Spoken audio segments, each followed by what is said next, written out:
Pemirsa, selalu ada hikmah. Pemirsa, dalam Islam itu kita nggak cuma disuruh jadi baik, tapi ngajakin orang jadi baik. Namanya ngajakin orang jadi baik, sunatullahnya akan ada yang nggak suka. Rasul aja ada yang benci padahal mulia. Nah ini Zat, ngajar ngaji, yang orang taunya dulu Zat adalah tentara.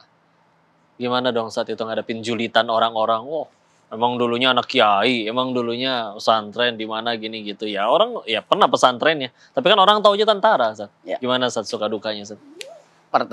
Itulah tadi saya pernah sampaikan, bapak-bapak tadinya di musola, Iya. tapi karena ada beberapa pro kontra di pengurus musola, Iya. maka saya menyarankan pindah saja ke rumah Pindah ke saya. rumah, iya. Tapi bapak-bapak tidak mau mengganggu keluarga saya di rumah karena belajarnya malam. Heeh. Maka kami rempukan untuk bangun satu saung. Itulah cikal bakal berdirinya Saung Quran Al-Hijrah sampai sekarang.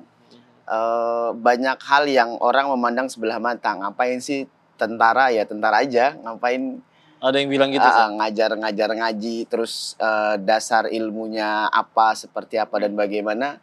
Kan saya juga tidak harus menjelaskan siapa saya sebenarnya dan bagaimana. Tapi ya semua itu saya jalankan dengan sabar. Siapa yang tidak suka tetap saya baikin, tetap saya dekati, saya sayangi, saya silaturahim dengan baik sampai sekarang. Dan alhamdulillah sampai sekarang masih berjalan dengan baik. Dan kendala-kendala itu buat saya batu kerikil kecil yang cukup dengan senyum saja selesai itu. Selesai. Dan Masya Allah, berarti sejauh ini udah berapa banyak orang yang belajar, Zat? Kalau anak-anak saat ini sudah ada 30 sampai 35 kalau saya tidak salah. Sekitaran situ ya. Sekitaran situ. Dan itu rata-rata anak-anak yang memang orang tuanya banyak yang sudah bercerai. Oke. Dan anak-anak yang kurang mampu. Bahkan kami dititipkan anak-anak yang memiliki kelebihan atau difabel yang belajar dengan kami, yang guru-guru lain tidak mau mengajarkan. Saya dengan sabar dan bahagia dititipkan mereka. Alhamdulillah sampai sekarang mereka sudah mulai lancar membaca Iqra. Dan kendala-kendala itu yang membuat saya dan istri makin semangat.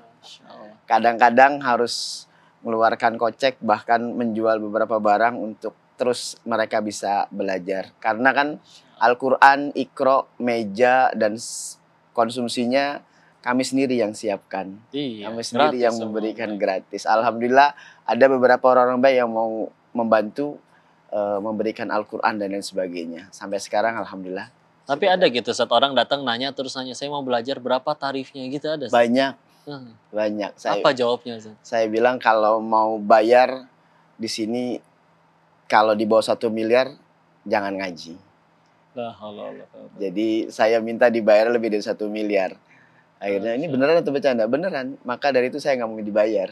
Jadi biar Allah yang bayar saya dengan segala rezeki yang Allah kasih. Dan alhamdulillah dulu pernah ada yang bilang, keluar dari tentara itu gimana makan anak istri, gimana dapurnya. Dicap bodoh mungkin. Iya, sayang sekali. Tapi saya bilang dengan istri, rezeki itu jangan mau kalah sama cicak. Cicak makannya nyamuk, nyamuknya yang datang. Nyamuknya terbang, cicaknya nemplok. Nah, yang terbang yang datang. Yang terbang yang datang. Saya bilang, lihat bagaimana Allah datangkan rezeki. Sampai sekarang alhamdulillah semua tercukupi, anak-anak bahagia, semua kebutuhan kita terpenuhi. Kalau udah deket dan jadi khodimnya Allah, pembantunya Allah, insya Allah cukupi semua.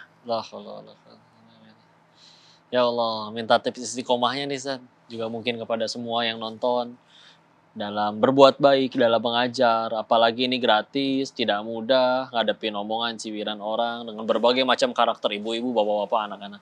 Izin minta doa, nasihat dan tipsnya juga kepada seluruh pemirsa. Buat saya yang terpenting kalau melakukan kebaikan dan mengajak kebaikan harus dari hati, dan jangan pernah takut tentang masalah dunia, karena kebaikan itu urusannya akhirat. Jadi kalau tujuannya akhirat, insya Allah dunianya ngikut. Maka istiqomahnya itu berat karena memang istiqomah naik turunnya itu karena tolak ukurnya masih dunia.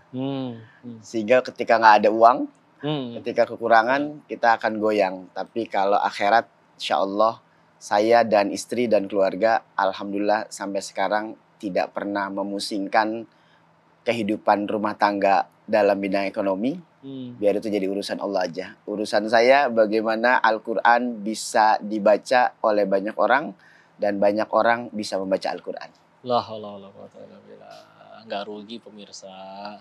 Di saat kita tahu ya orang dekat sama yang punya toko roti aja kenyang makan roti, ini apalagi dekat sama yang punya dunia. Di luar sana detik ini juga ada nggak orang lagi maksiat? Ada. Dapat rezeki nggak mereka? Dapat. Dari siapa? Dari Allah. Masa udah nurut sama Allah, Allah malah jadi pelit sama kita, sedangkan di luar sana yang ngaco aja tetap dikasih rezeki? Nggak masuk akal. Dan kau teringat ini ada seorang ibu udah harus pipisnya di pispot di kasur karena sudah sepuh. Minta maaf ke anaknya, Ustaz. Maaf ya nak, 5 menit sekali kamu harus bangun ngurusin ibu. Anaknya yang udah lillahi ta'ala jawabnya kayak begini. Gak apa-apa mama, berarti 5 menit sekali aku dapat pahala. Memang kita ditanya nanti berapa murid yang kamu solehin, berapa tinggi pangkat kamu. Enggak. Tapi sudah seberapa manfaat kita, hidup ini dipakai untuk apa. Sebentar lagi kan dunia. Berhasil menjabat paling tinggi, jabat paling tinggi apa? Misalkan jenderal. Biasa jadi jenderal mungkin umur udah nggak mungkin umur 25 jadi jenderal. Tahu-tahu jadi jenderal nikmatin cuma setahun, itu juga disalahgunakan. Metong duluan, naudzubillah. Tapi kalau digunain untuk jadi kebaikan, ya lihat wajahnya teduh, hidupnya jadi manfaat, pahala jariah mengalir bagi ibunya. Bisa jadi semua orang bakal iri sama bundanya beliau. Kita minta doa dari beliau ya, mudah-mudahan juga bisa mengikuti jejak beliau. Masya Allah. Terima kasih Ustaz. Doa dan nasihatnya saya juga nanti minta doa lagi, minta nasihat lagi. Mudah-mudahan bisa ngikutin makanya Ustaz, jadi manfaat, jadi kebaikan. Dan pemirsa juga mudah-mudahan bisa belajar di hikmah yang luar biasa. Pokoknya kalau pengen terus nyari acara yang penuh hikmah, dapat manfaat dari orang-orang luar biasa, udah jangan kemana-mana. Selalu aja saksikan, selalu ada di acara Sah, selalu ada hikmah, setiap Sabtu dan Ahad. Itu nanti setiap beres acara Damai Indonesia di siang hari ya. Gitu, sampai jumpa di episode selanjutnya. Tetap di Sah, selalu ada hikmah. Assalamualaikum warahmatullahi wabarakatuh. Waalaikumsalam.